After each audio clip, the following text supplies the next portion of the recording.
ninkana u jeedaan shalay ilaa maanta social mediaha zaa'id ayaa loo hadalhayaa oo loo falanqeynayaa. Wuxuu kasoo jeedaa wadanka Suudaan, inkastoo Suudaaniyiintii ay iska soo riixeen oo ay leeyihiin South Sudan ayuu kasoo jeedaa. Okay, wuxuu ahaa asylum seeker ama magangelyo doon galay wadanka UK oo fara dhigtay. shalay oo 24 Oktoobar ahayd ayaa marka la maxkamadeeyay oo maxkamad la soo saaray oo dambigiisa lagu oogay. Laakiin sheekadiis waxay u laabanaysaa sanadkii hore ee 2024 isla Oktoobar 20-keedii. UK dadka magangelyo doonka markay faraha dhigtaan inta badan hoteelada la dejiyaa, halkaasoo ay go'aamadooda hordhaca kusii sugaan. Hotel weyn oo iska deganaa meeshaas uu joogay. habeenada kamid ah gabar ka shaqeynaysay hotelkaas ahaydna hooyo 27 sano jira oo hal ilmo haysato ayaa 11kii habeenimo shaqada soo dhamaysatay, hotelkii kasoo tagtay, gurigeeda ayayna kusii socotay.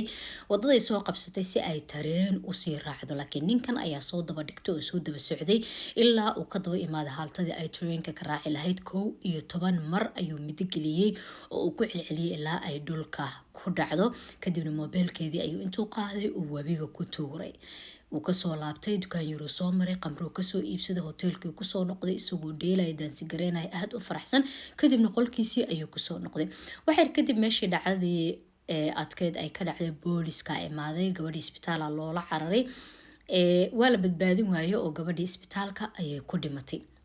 saacado kadib booliska waxaa u fududaatay helidda dambiilaha, sababtoo waxay soo raaceen CCTV kaamirada markuu ninkan hotel ka soo baxay, markuu soo daba kacay, meeshuu ku dilay, mobilkeeda markuu meel kusii tuuray, qamrada meeshuu ka iibsaday, hotelka kusoo noqday. wixii oo dhan ay heleen, hotelkii ooga daba imaadeen isagoo qolkiisa jiifa sida nin aan dambi geysan oo kale saas u raaxaysanaya. intii la imaaday ayaa la xiray.